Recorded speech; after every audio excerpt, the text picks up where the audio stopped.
ഡൽഹിയിൽ ഇന്ദിരാഗാന്ധി അന്താരാഷ്ട്ര വിമാനത്താവളത്തിൽ എയർ ഇന്ത്യയുടെ ബസ്സിന് തീപിടിച്ചു. വിവരങ്ങളുമായി ജിഷ്ണു കൃഷ്ണ ഒപ്പം ചേരുന്നു. ജിഷ്ണു, തീ അണച്ചു എന്നാണ് മനസ്സിലാക്കുന്നത്. എങ്ങനെയാണ് തീപിടുത്തമുണ്ടായത്? വിവരങ്ങൾ ലഭ്യമാണോ?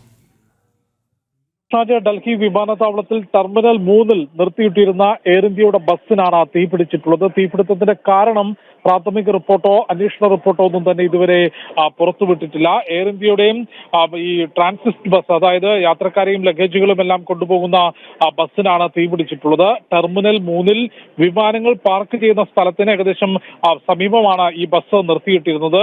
ഉച്ചയ്ക്ക് ആണ് തീപിടുത്തമുണ്ടായത്. എന്നാൽ തീപിടുത്തം ഉണ്ടാകുന്ന സമയത്ത് ബസ്സിൽ യാത്രക്കാരോ മറ്റ് ലഗേജുകളോ ഒന്നും ഇല്ലാത്തതിനാലാണ് വലിയ അപകടം ഒഴിവായത്. തീപിടുത്തമുണ്ടായ ഉടൻ തന്നെ അഗ്നിശമന സേനയും CISFും പോലീസും സംഭവ സ്ഥലത്തെത്തി തീ പൂർണ്ണമായും അണച്ചിട്ടുണ്ട്. മറ്റ് അപകടങ്ങളൊന്നും ഉണ്ടായിട്ടില്ല. പക്ഷെ എങ്ങനെയാണ് തീ പിടിച്ചത്, അതും ഇത്രയും സുരക്ഷാ ക്രമീകരണങ്ങളുള്ള മേഖല, അതീവ ഗുരുതരമായിട്ടുള്ള മേഖലയിൽ എങ്ങനെ തീപിടുത്തമുണ്ടായി എന്നത് സംബന്ധിച്ച് കൃത്യമായിട്ടുള്ള അന്വേഷണം നടക്കുന്നുണ്ട്. എയർ ഇന്ത്യയോട് വിമാനത്താവള അധികൃതർ വിശദീകരണം ചോദിച്ചിട്ടുണ്ടെന്നാണ് മനസ്സിലാക്കുന്നത്. എയർ ഇന്ത്യയുടെയും അന്വേഷണം ആരംഭിച്ചിട്ടുണ്ട്. ഡൽഹി വിമാനത്താവളത്തിൽ ടെർമിനൽ 3-ന് സമീപം വിമാനങ്ങൾ പാർക്ക് ചെയ്യുന്നതിന് സമീപം നിർത്തിയിട്ടിരുന്ന ബസ്സിനാണ് തീപിടിച്ചിട്ടുള്ളത്. കൃഷ്ണരാജ്.